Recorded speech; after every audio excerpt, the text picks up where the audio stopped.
네, 저희가 또 이제 1부 영상을 찍고 2부 영상을 촬영하고 있습니다.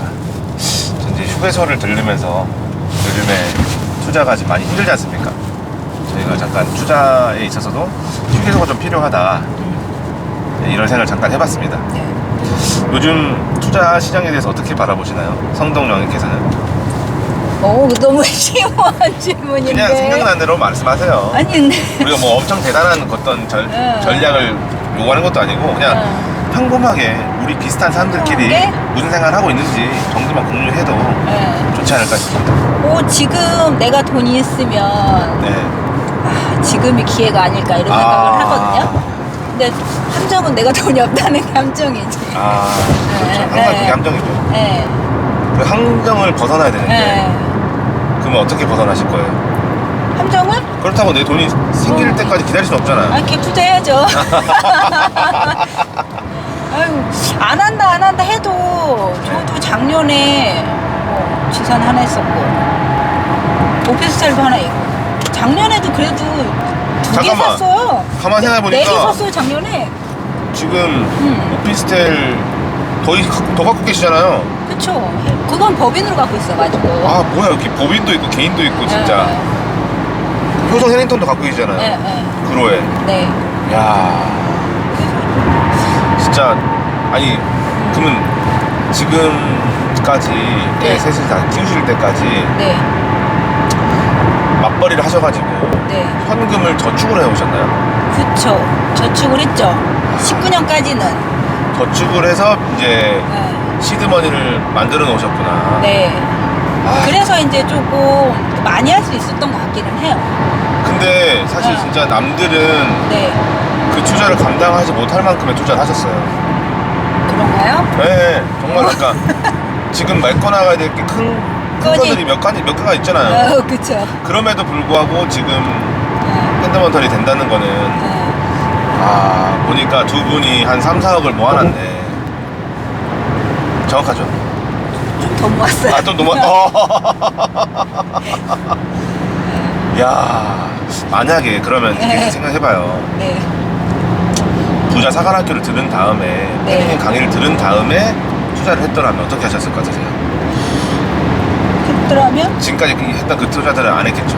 안 했죠. 당연히. 지금 제일 아쉬운 게 그거예요. 제가 투자를 많이 했지만 내 시드가 너무 많이 들어간 거예요 다. 그러니까 거의 뭐 적게 들어간 건 2천, 많이 들어가면 1억까지 들어갔으니까 지금 하면 그런 거 안 하죠. 더 좋은 거를 그러니까 우리가 하던가. 기본적으로 500만 원까지만 투자금을 넣는다 생각하고 만약에 5억이 있었다 쳐봐요. 몇 개를 샀겠어요? 그럼요. 그냥 일순간에 300채가 됐겠네. 그렇죠. 야, 근데 뭐 지나간 건 후회할 필요가 없고 없죠. 우리가 지금 잘하면 되는 거라 생각을 해요. 아니 어쨌든 그렇게 투자해서 돈은 많이 들어갔지만 그래도 투자에 대한 그러니까 공부를 좀 한 것 같아요. 수업료를 많이 많이 지불하긴 했지만 그래도 지불해가지고 다시 계속 이렇게 할 수 있게 된 거니까 그것도 감사하게 생각해요. 저는 결국은 이게 자신의 심리와의 싸움인 것 같아요. 자기 자신과의 싸움이 맞는 것 같아요. 그 모든 공부든 스포츠든 이렇게 모든 영역의 전문가들이 똑같은 말을 하잖아요. 투자도 마찬가지인 것 같아요. 자기 멘탈과의 싸움이고 그리고 뭔가를 끊임없이 시도하고 노력을 하고 이제 실행을 해서 그 시행착오도 줄여가면서 자기만의 노하우를 분명하게 투자관을 잡아 나가야 되는 게 맞다 생각이 드는데 성동여왕님은 이제 뭐 계속적으로 개투자해도 말씀하셨지만 좀 더 구체화해 주실 수 있나요? 구체적으로? 네. 아니면은 내 꿈은 어디까지 뻗어 있다 라든지. 팬니님이 그러셨잖아요. 박미가 롤모델이다. 박미처럼 하와이에도 집이 있고 뉴욕에도 집이 있고 서울에도 집이 있어서 이게 왔다 갔다 하면서 여유롭게 살고 싶다 그런 말씀 하셨잖아요. 아직 뭐 그 정도는 아니고 그냥 뭐 모든 사람이 생각하는 경제적 자유, 시간적 자유 뭐 이런 거 좀 하고 하고 싶고 우선은 며칠 전에 이제 남편이랑 연휴 때 어디를 놀러 가려고 막 하는데 숙소를 막 검색을 하잖아요. 근데 숙소가 너무 비싼 거야. 그게 너무 짜증이 났어. 그래서 내가 돈을 벌어서 이런 거를 좀 걱정 안 하고 그냥 그래 이 정도면 할 수 있지. 그렇게 그렇게 살고 싶다 생각이 들더라고요. 놀러 갈 때 왜 내가 숙소 이 가격 때문에 이거를 이렇게 스트레스를 받아가면서 맞아요. 해야 되나 싶더라고요. 그래서 그렇게 안 하고 좀 여행도 다니고 이렇게. 저는 시골에 이번에 이제 다니면서 네네. 와이프랑 그런 얘기를 했거든요. 와이프가 계속 그런 얘기를 하는 거예요.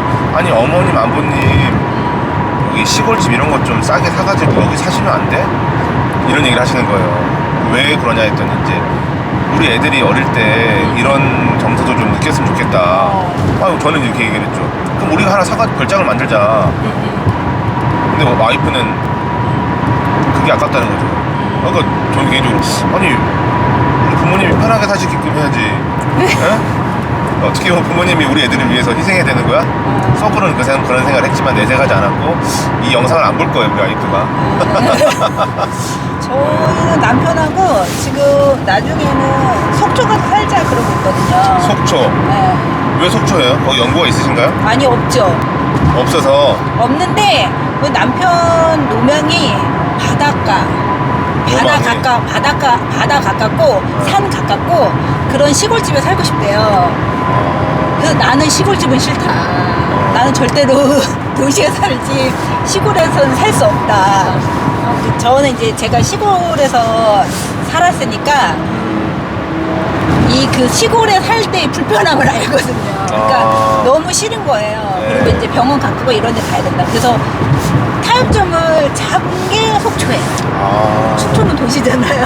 그렇죠. 그리고 바다도 가깝고 산도 가깝잖아요. 그리고 이제 뭐 나름 교통편도 좀 구비가 돼 있고 하니. 그리고 뭐 공항도 가깝고 양양공항도 있고 이러니까 그러면은 거기서 우리가 여행 가기도 좋고 서울 가기도 좋고 그럴 것 같다. KTX 들어오고 이러면 그래서 그럼 속초에 살자. 그래서 속초에 살면서 우리 남편이 또 이제 취미가 되게 다양하거든요. 네. 그러니까 그런 것들도 할 수 있고. 낚시도 하시고. 뭐 낚시도 하고. 낚시는 그렇게 좋아하는 것 같지는 않은데 어쨌든 선박면허도 있고. 와. 스킨스쿠버도 하고. 뭐 등산도 하고 막 이러니까. 그러면 체육 선생님이셨다고 하셨죠? 선수였어요. 선수. 옛날에 고등학교 때까지. 태권도. 무슨 선수였어요? 태권도. 네. 와. 그래서 운동을 좋아해요. 성덕여왕님이 진짜 이 남편분을 너무너무 사랑하시는 이유가 있으셨군요. 네. 그런 거예요? 다 갖추셨네. 그래서 이제 속초에서 살면서 이렇게 여행도 좀 많이 다니고 그러면 나중에 속초에다도 그러면은 속초가 타협점이었다. 그렇게 뭐 하나 할까? 그러면서 이제 우리가 살 집 하고 그리고 이제 현금 만들 수 있는 뭐 에어비앤비나 뭐 이런 거 돌릴 수 있는 뭘 하나 할까? 뭐 이런 생각도 하고 있어요. 그렇구나. 네. 근데 일단은 제가 볼 때는 교집합이 다 있는 것 같아요. 결국은 다 현금 흐름을 원하고 그리고 이제 미래 노후를 위해서 이제 좀 자산을 좀 쌓아가고 싶어 하는데 그게 어떤 방법이 또 있겠냐 이거죠. 그러면은 성덕여왕님이 투자하시면서 가장 놀랬던 순간들이 있나요? 아니면 예를 들자면 어떤 사람이 무슨 투자를 해가지고 어떻게 해다더라. 그거보다 저는 그러니까 제가 이제 투자를 처음 시작하면서 뭐 강의나 이런 거 많이 따라다녔거든요. 여러 개 들었던 것 같은데 강의를 가면 저는 사실 갔을 때 투자에 대해서 모르는 사람들이 사실 많이 올 줄 알았어요. 근데 가보면 다들 막 어마어마하게 갖고 있는 사람들이 오는 거예요. 아니 이 사람들은 나한테 쫓아다녀도 될 것 같은데 도대체 왜 오는 거야? 이 생각을 하면서 진짜 있는 사람이 더 알고 싶고 더 하고 싶고 이러는구나 이 생각을 하면서 되게 많이 놀랬던 것 같아요. 그런 열심이 있고 열정이 있으니까 또 그만큼 또 네. 했지. 네. 그래서 누가 이 부동산을 불로소득이라 그래서 이렇게 쫓아다니고 이렇게 하는데 이게 부동산이 절대로 불로소득이 아니구나 이 생각을 되게 많이 했죠. 작년 초에 네. 한참 우리가 부동산이 계속 우상향하고 있을 때 네. 아무도 하락을 예측하지 못할 때 잘맘님이 저한테 그러셨어요. 혜님도 옛날에 그랬던 말 비슷한 말 하셨던 것 같은데 무조건 하락이 온다. 무조건 조정이 온다. 10년 전에 전문가들이 네. 지금까지 살아있는 사람 거의 못 봤다. 그때 잘 나가던 사람들 죽은 사람도 있다. 이런 말씀을 하셨었어요. 그러니까 그들은 그 공부를 하면서 그거를 미리 대비하고 있었어요. 제가 볼 때는. 그런 게 좀 있더라고요. 그래서 되게 공부하는 게 생존이다 라는 생각도 좀 많이 하게 됐어요. 그분들을 보면 결국 또 그분들이 말이 맞아. 근데 일단은 제가 지금 익산을 가는데 얼마 전부터 계속 그 고민이에요.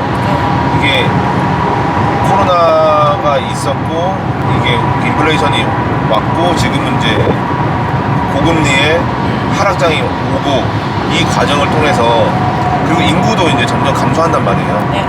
뭐 최근에 보면은 뭐 전국에 있는 6학년 인구, 5학년 인구, 3학년 인구 이런 식으로 몇만 명씩 딱 차이가 나버리잖아요.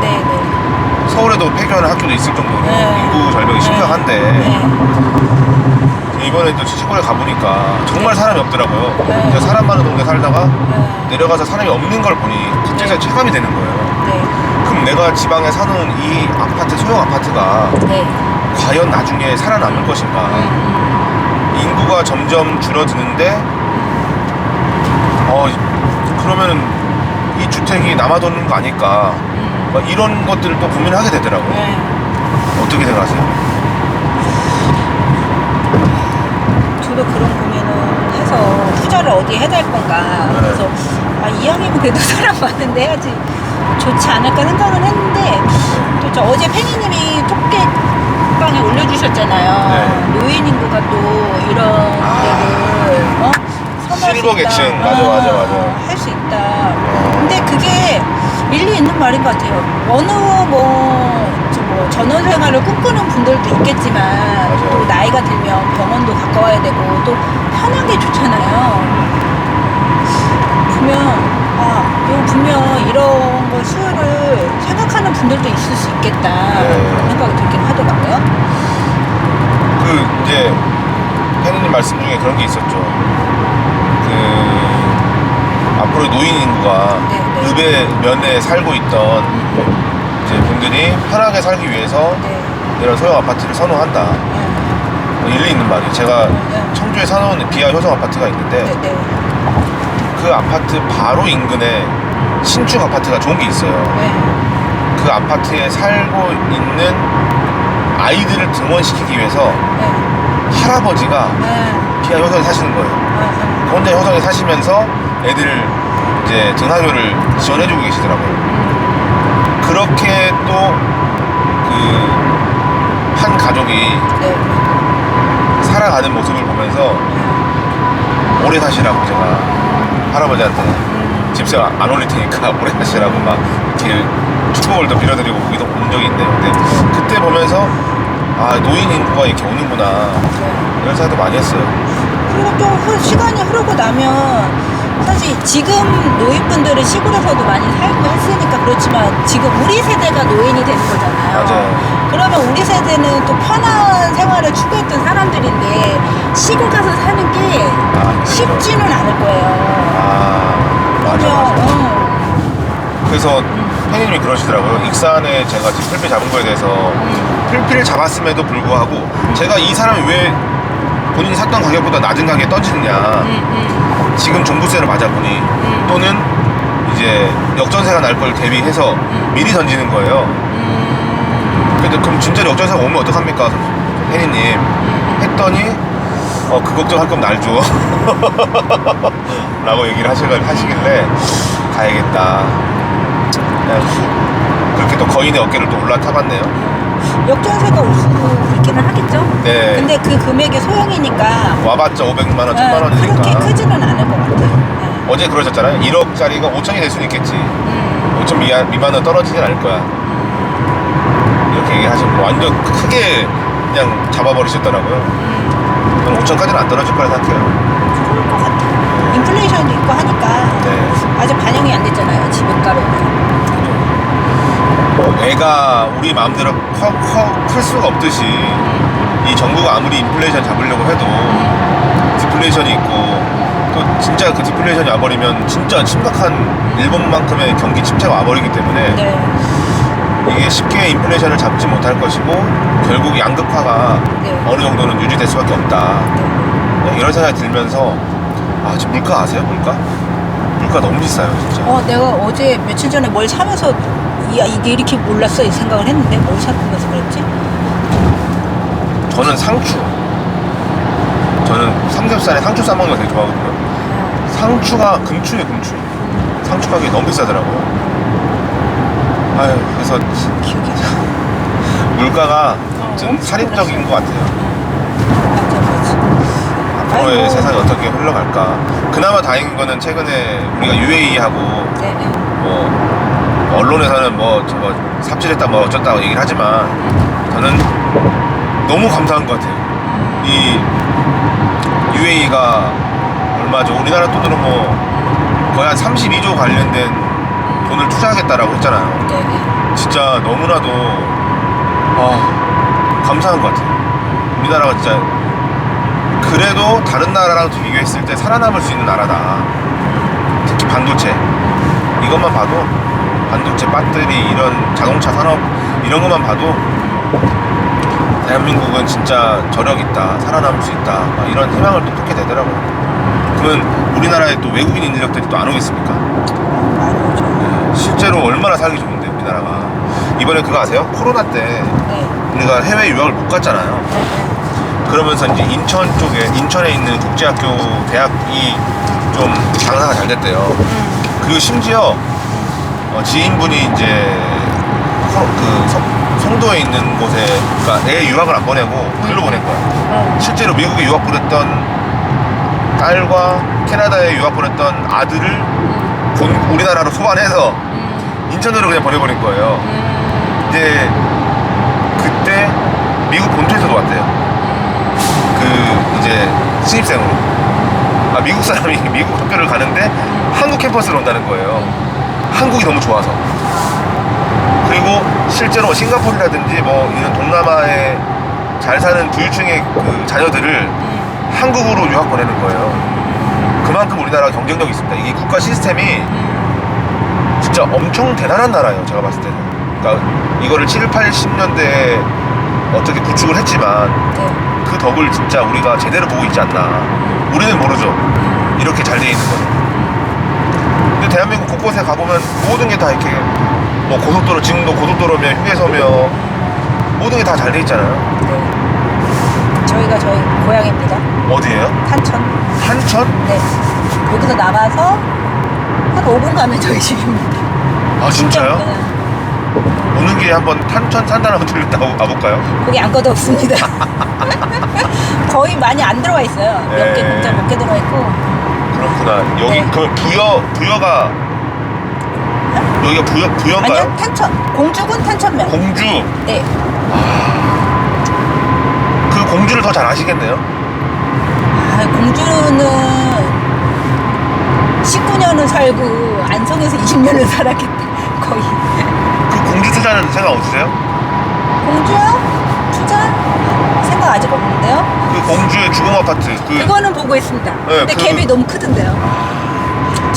공주 교대 앞에 있는 공주 사대 앞에 있는 그 주공 아파트 단지가 너무 매력적이더라고요. 네, 그래서 그때 저 유튜브 영상 보면서 말씀하셔가지고 관심단주는 놓고 보고 있는데 아니, 갭이 1억이더라고요. 제 유튜브 다 보시나요? 거의? 거의 봐요, 거의.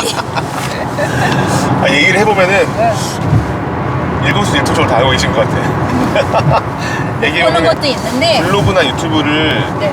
보신 분과 안 보신 분은 차이가 나요. 블로그보다는 유튜브를 더 많이 보고. 아 진짜요? 네. 글보다는 음성을 더 좋아하시네요. 그거보다 너무 길어요. 글이요? 영상은 더 긴데? 그래도 영상은 짬짬이 뭔가 일을 하면서도 볼 수 있잖아요. 들을 수 있잖아. 근데 글은 내가 집중해서 봐야 되니까. 아니 뭐 저기 공인중개사 공부가 제일 쉬웠다는 분이 쉽지는 않았어요. 얼마나 어려운데요. 아 참. 그 미래 전망에 대해서 뭐 성당장도 뚜렷이 뭐 생각나는 건 뭐 그거는 없죠. 없지만 그냥 그때그때 우리가 맞춰서 어떤 기조에 따라서 대응해 나가면서 그냥 내 목표를 향해서 네. 40채. 그리고 지금 그러니까 저도 이제 뭔가 이렇게 뭔가 뛰어넘어야 되는 그런 한계점 그런 게 그러니까 조금 더 잘하고 싶은데 네. 아직 거기서 계속 머무르고 있는 것 같은 그런 느낌이 드는 거예요. 제 자체가. 그래서 그걸 좀 뛰어넘고 싶다 이 생각을 좀 많이 해요. 뛰어넘고 싶다. 그러니까 투자 방법을 더 많이 알고 싶고. 그러니까 아직은 제가 어떤 입지를 판단해서 뭔가를 물건을 선택하고 이런 게 좀 잘 안 되니까 내가 스스로 그런 거를 할 수 있는 그리고 잘 투자하고 싶은 그런 마음이 큰 거죠. 제가 이 물건을 어떻게 잡은 줄 아세요? 아니요? 어제 얘기하셨다. 거꾸로 성동명님 어떻게 물건을 잡으세요? 지금 얘기했던 것들은 제가 잡았던 것들은 누군가 얘기해 준 거예요. 그러니까 강의를 듣든 어디에서 뭐 이런 조언을 듣든 그래서 이런 것들이 여기 이런 입지가 좀 괜찮은 것 같다. 그러면서 보면 내가 볼 때는 안 보였어. 분명히 나도 고기를 봤지만 그런 것들이 안 보였는데 얘기를 듣고 다시 보면 다른 부분들까지 더 보이는 거죠. 근데 그 투자들이 또 성공한 투자였다고 말할 수는 없잖아요. 없죠, 당연히. 자, 그럼 그런 상태에서 지금 한계를 뛰어넘고 싶다는 거는 내가 내 스스로 어떤 입지를 판단하고 분석을 해서 확고한 믿음을 가지고 이렇게 성공적인 투자를 구축해 나가는 그런 역량을 기르고 싶다라고 종합할 수 있겠네요. 그러면 네이버 부동산을 잠깐만. 그럼 제가 질문이 스스로 투자한 건 하나도 없어요? 그러니까 항상 MSG가 있었어요? 누군가의 조언이나 그런 이제 어떤 멘트에 항상 의존하셨나요? 아무 말도 안 듣고 혼자 알아서 스스로 산 건 뭐예요? 아무 말도 안 듣고? 네, 그냥 내 혼자서 산 거. 없는 것 같은데? 그건 전부 다 누군가의 조언이 있었네요. 근데 그 조언을 듣고 바로 산 거는 아니고. 그렇지만. 그래도 결과론적으로는 누군가에게 어쨌든 언급했던 단지기는 한 거죠. 의존을 하는 성향이 좀 강하다. 그쵸. 그래서 그거를 좀 참고하고 싶죠. 저는 지금 이제 저도 지금 계속 대화를 하면서 그런 부분들이 좀 보였거든요. 이분이 진짜 까딱 잘못하면은 사기꾼을 잘못 만나면 그냥 온 재산을 다 털릴 수 있겠구나. 그러진 않을 것 같아요. 근데 들어보세요. 사기꾼한테 당했어. 그리고 나서도 사기꾼 탓을 안 하는 거야. 그냥 내 잘못이야. 이럴 것 같아. 아니 지금 제가 이제 부동산에 입문하게 계기도 지인의 그 권유로 그러니까 물건이나 이런 걸 소개해줘서 했단 말이에요. 맨 처음에. 그쵸. 뭐 진주나 당진이 그래요. 근데 그게 물렸잖아. 사실. 저도 뭐 지산 그랬어요. 근데 지금 어쨌든 그분 소개를 해서 물리기는 했지만 감사하게 생각해요. 저도 감사하게 생각해요. 왜냐면 그거를 계기로 해서 내가 부동산이라는 걸 그 사람들은 사기꾼은 아니었잖아. 사기꾼은 아니었죠. 그러니까 제가 걱정하는 건 그거야. 그분들은 그냥 그분들의 판단과 그분들의 어떤 신조가 그 물건이었던 건데 뭐 시간 지나면 그 사람들이 말이 다 맞아요. 무조건 부산 한다고 또 믿을 수 있기 때문에. 근데 저는 이제 이거야. 진짜 사기꾼은 있잖아요. 나에게 가격을 뿌려쳐서 자기들이 벌어먹고 쏙 빠지는 그런 사기꾼들이 있다고요. 있겠죠. 근데 어쨌든 투자는 저희 남편하고 같이 상의를 하면서 하거든요. 우리 남편이 되게 안정적이고 신중한 사람이라서 제가 그렇게 하면 남편이 옆에서 태클을 걸어요. 아니 남편분께서 태클을 걸었다고 하기에는 지금까지 투자의 방법들이 너무 저돌적이었는데 무쏘를 보는 것 같았어요. 무쏘. 않았나요? 근데 항상 그러니까 더 할 수도 있었는데 남편이 옆에서 계속 감당할 수 있어? 감당할 수 있지? 감당할 수 있으면 해. 그렇게 얘기했기 아니 때문에. 그러니까 남편분도 저기 성동여왕님을 많이 의존하는 거야. 그래서 어쨌든 특히 그 경제적인 부분에 관해서는 아니 나 모르겠다 당신 알아서 해. 이런 느낌인 것 같은데. 아니야, 그렇지 않아요. 아, 그래요? 제가 우리 남편한테 가스라이팅을 많이 당합니다. 아 또 그래요? 그런 점이 좀 있어요? 네. 그러니까 우리 남편은 행동으로는 할 줄 아는데 말로 계속 얘기합니다. 제 아내도 저한테 제가 가스라이팅 한다 그러던데. 저는 제가 아내한테 가스라이팅 당하는 것 같거든요. 그거는 뭐 나중에 부부끼리 알아서 풀어나가기로 하고요. 그러면은 질문이 뭐였죠? 제가 사기꾼 만나면 사귀었다. 저는 진짜 그냥 그런 생각이 들었어요. 이제 근데 그걸 극복을 하셔야 되는 터닝 포인트는 지금이신 것 같고. 네. 그래서 지금 그거를 좀 극복하려고 계속 공부도 하고 책도 보고 하고 있는 거죠. 그렇구나. 네. 그러면 네. 그 극복의 방법은 뭐라고 생각하세요? 극복의 방법? 그 사실 부의 인문학을 쓰신 우성님도 네. 자기는 어떤 투자를 할 때 네. 중개사들의 말 듣지 않았다 하더라고요. 그냥 본인이 판단하고 책에서 답을 찾아서 그냥 본인이 알아서 다 했대요. 모든 걸 다. 근데 저기 우리 성동여왕님은 아니, 공부밖에 답이 없는 거 아니에요? 공부가 답이다? 공부가 제일 쉽기 때문에 그 말씀 하시는 거 아니에요? 아니요, 그거는 아니고 내가 그거를 제가 물건을 선택해서 하려면 내가 그거에 대한 안목이 생겨야 되는 거잖아요. 네. 그러면은 어쨌든 임장 다니고 부동산에 대해서 공부하고 책 읽고 그러면서 나만의 투자 기준을 세우고 그거에 맞는 거를 해야지 되는 거잖아요. 선택을 해서. 뭔가 막연하지만 네. 어떤 그 희미한 등대를 바라보는 느낌으로 뭔가 저기 표대 그 방향성을 분명히 잡으셨는데 네. 그걸 좀 구체화하고 싶다. 네.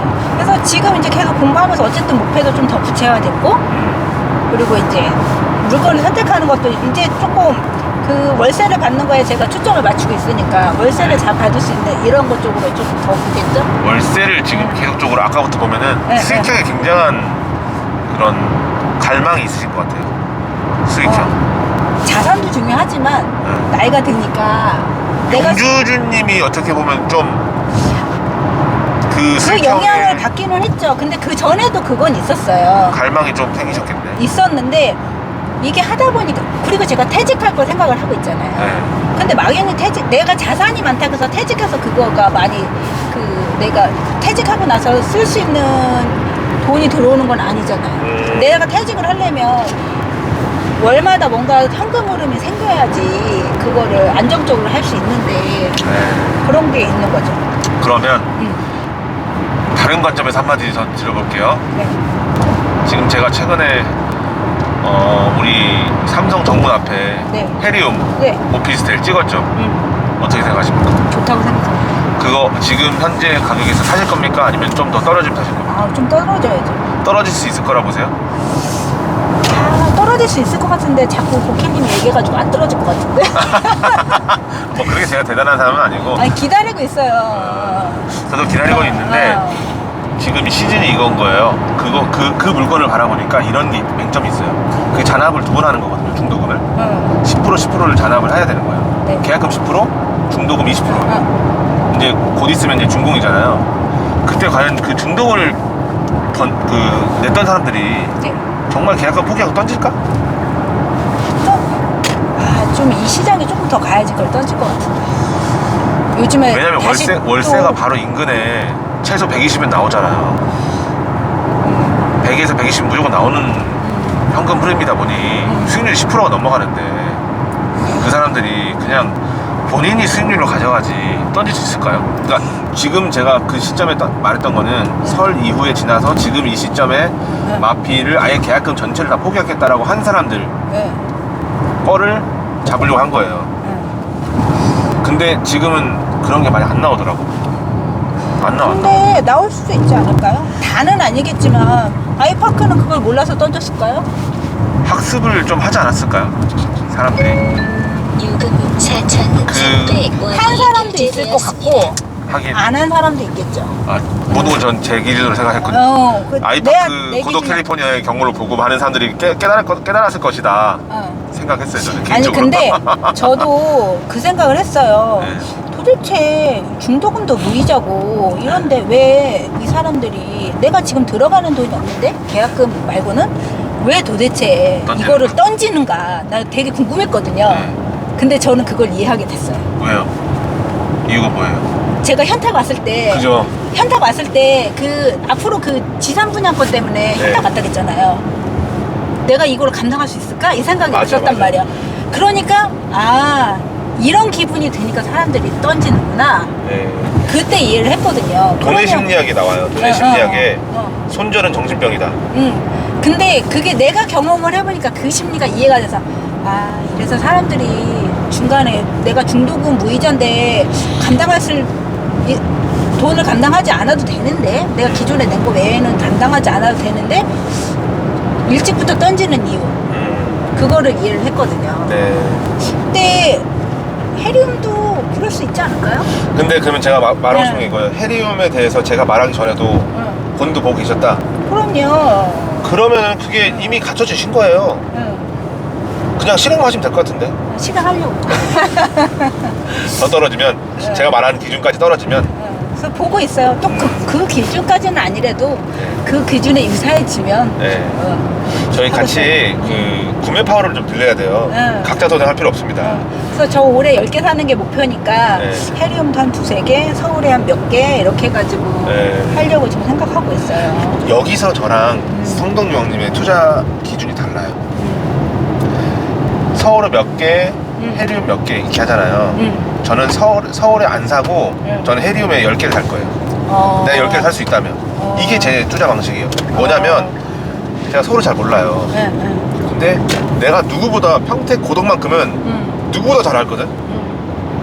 그러니까 제 기준이지만 내가 잘 아는 지역에서 확실한 수익률이 담보된 자리가 그 자리잖아요. 그럼 그걸 몰빵을 해야지. 저는 몰빵에 대한 두려움이 있습니다. 그러니까 저는 약간 그 남들이 한두 개 얘기할 때 그럼 나는 거기에 10개, 20개를 한두 개 기준으로 잡는 거야. 그러니까 제 기준의 한계는 10개가 하나가 되는 거지. 약간은 저는 좀 미친놈인 것 같아요, 제가 생각해도. 너무 한 단지에 다 담기에는 아직까지는 제 깜냥이 아니 이거는 그러니까 제 단점이죠, 어떻게 보면은. 근데 저는 그래 왔어요. 항상 보면은 진짜 이거다. 네네. 미칠 듯이 했습니다. 근데 그거를 뭐 사람들이 포트폴리오를 얘기하면서 뭐 나누어 담아야 된다 얘기를 하지만 가끔은 또 우리가 인생에서 승부를 봐야 될 시기가 있지 않을까요? 그래도 서울? 저는 어쨌든 그 원룸수요도 서울이 더 많을 거라는 생각을 하니까 당연하죠. 그래서 조금 더 안정적이라는 생각이 좀 들어요. 근데 진짜 오피스만 보더라도 이게 저기 사람들이 아무도 이해 못해요. 삼성 앞에 그 고덕 앞에 100만원, 120만 원을 하면은 전국에 있는 투자자들이 그거 미친 가격이다. 그거 빠질 거다, 그 가격. 이렇게 예측을 해요. 근데 빠질 거라 보세요. 저는 안 빠질 거라 저는 확신해요. 삼성이 망하면 나라가 망합니다. 망하면 안 됩니다. 네, 그러니까 삼성 정문 앞입니다. 망하지도 않을 거지만 망해도 안 됩니다.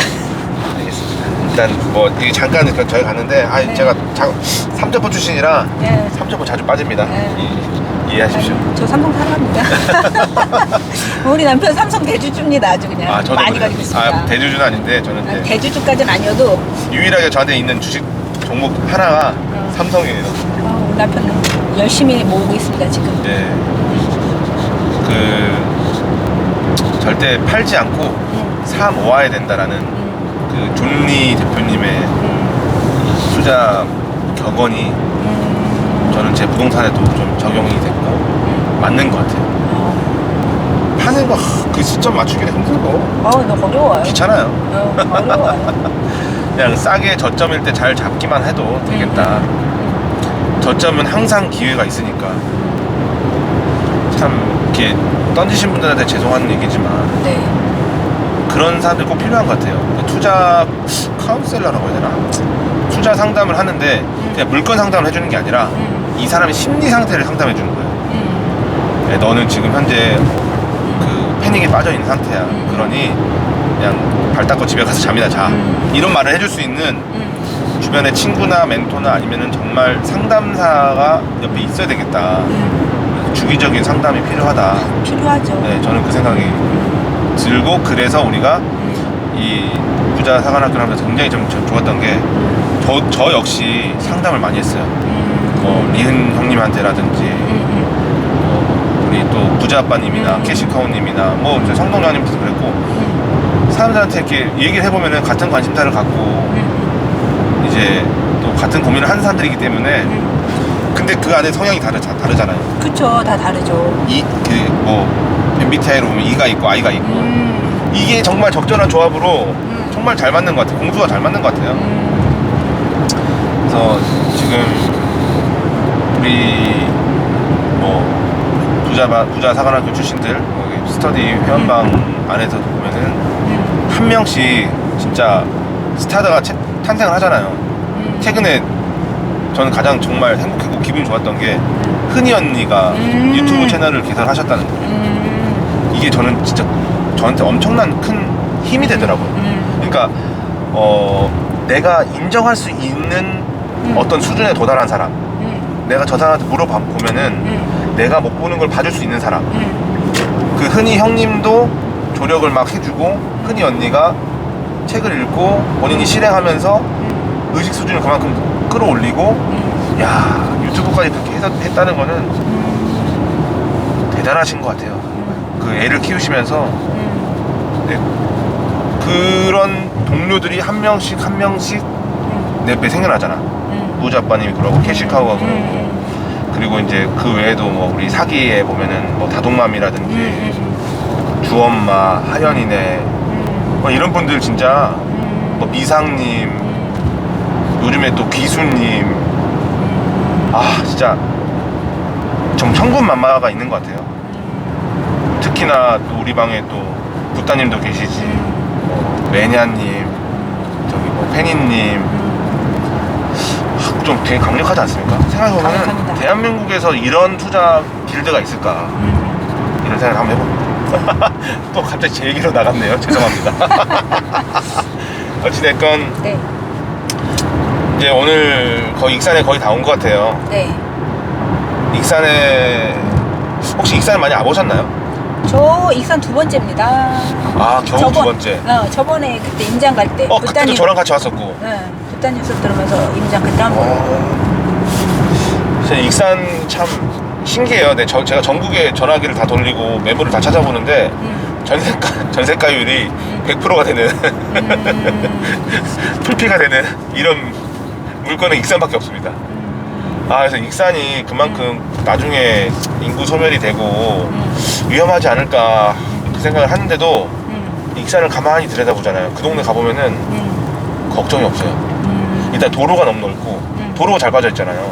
주차라든지 이런 게 다 잘 돼 있고 애들 학교도 많고 애 키우기 너무 좋은 환경이고, 원광대학이 있잖아요. 네. 그 원광대학 병원이 정말 잘 돼 있더라고요. 원광대가 또 그 익산의 한 축을 이렇게 담당하고 있는 것 같아요. 원광대가 망할 리가 있을까요? 대한민국에서 캠퍼스가 가장 큰 대학입니다. 원광대가 네, 있겠네요. 그 재단이 원불교 재단이잖아요. 네네. 빵빵해요. 그거 종교가 망할까요? 종교는 망하지 않겠지만 그 재단이 후원하는 대학이 망할까요? 학생이 안 오면 그 학생을 또 유치하기 위한 네. 또 뭐가 있겠죠. 그쵸. 원광대는 살아남을 것 같아요. 지방에 뭐 수많은 학교들이 다 문을 닫아도 원광대는 살아남지 않을까. 뭐 전주의 전북대, 익산의 원광대, 한 이 두 개 정도는 전북의 메카가 되어 있지 않을까요? 뭐 저기 전라남도로 따지면 뭐 전남대, 또 뭐지, 사립대학교 유명한 데가 호남대,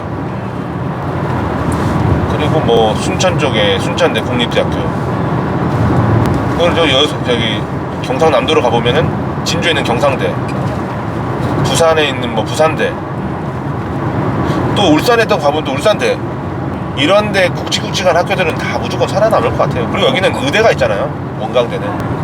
그렇지. 의대 있는 대학이 또 뭐 좀 건실하지 않을까요? 아무래도 나중에 미래에는 의사가 직장이 좀 더 뭐랄까 지금보다는 대우가 떨어지고 어떻게 보면 3D식 정도로까지도 내몰릴 정도로 좀 이렇게 힘들 수 있다고는 하지만 의대라는 이 분야가 저는 망하지 않는다고 생각해요. 의사들이 지금의 현재 그런 근로 형태가 아니라 AI와 협업을 해서 뭐 글로벌하게 더 일을 할 수도 있는 거고. 대한민국 의사들 훌륭하잖아요. 훌륭하지. 세계 최고예요, 제가 봤을 때는. 대한민국의 또 하나의 산업군이 K-뷰티라 그러더라고요. 그쵸. 네, 그래서 저는 대한민국 의사들이 너무 자랑스럽습니다. 이번에 코로나 때도 전 세계 의료 시스템 붕괴돼도 우리나라는 안 망했잖아요. 저는 이 나라에 살고 있는 게 얼마나 축복인지 모르겠어요. 익산 얘기하다가 원광대 의대까지 나오면서 대서까지 갔는데 네. 너무 즐거웠습니다. 저도 즐거웠습니다. 마지막으로 좀 이렇게 이 영상을 종료하기 전에 네.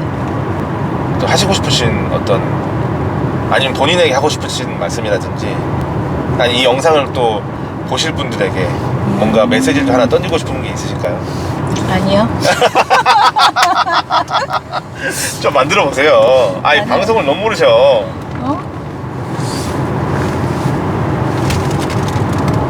아니 자신한테 하고 싶은 말. 저한테 하고 싶은 말이요? 네. 저는 부자가 되겠습니다. 성동요왕님 스스로에게 부자가 되자라고 네. 확언을 하셨습니다. 네. 그러면 잠깐만 이거 하나 더 여쭤보고 네. 싶어요. 왜 부자가 되고 싶으세요? 왜? 이게 약한데 제가 지금. 아까는 그 얘기 하셨어요. 한 월 2천 정도의 현금 흐름으로 네. 내가 정말 좀 이렇게 자유를 누리고 싶다. 네. 그건 1차적 동기잖아요. 궁극적인 어떤 아직은 일시적 동기입니다. 저는 하면서 좀 뭔가를 이렇게 계획을 세우고 막 이러는 거라서 네. 세우는 중이라서 네, 그렇습니다. 책 그릿 한번 읽어보셨어요? 그릿은 아직 안 읽었어요. 그릿도 그렇고 뭐 제가 어제 읽었던 초강집 그 공부 거기도 그렇고 네. 모든 이제 저자들이 공통적으로 한 두 가지 말이 하나 있습니다. 첫 번째 꿈을 찾아라. 두 번째 네. 책에서 그 방법을 찾아라. 네.